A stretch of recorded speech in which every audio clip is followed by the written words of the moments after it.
1.1 million view.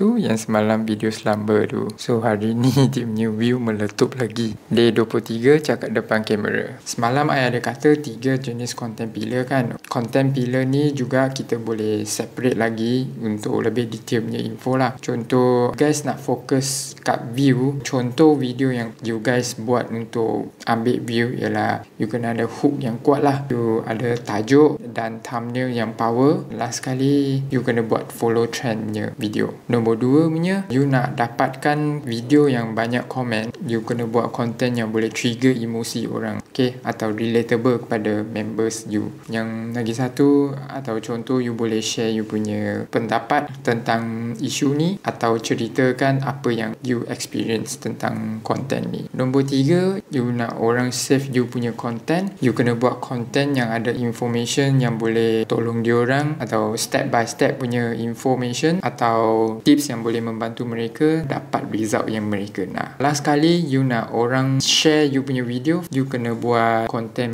kelakar, relatable, atau memberi kesedaran macam I pun ada macam ni.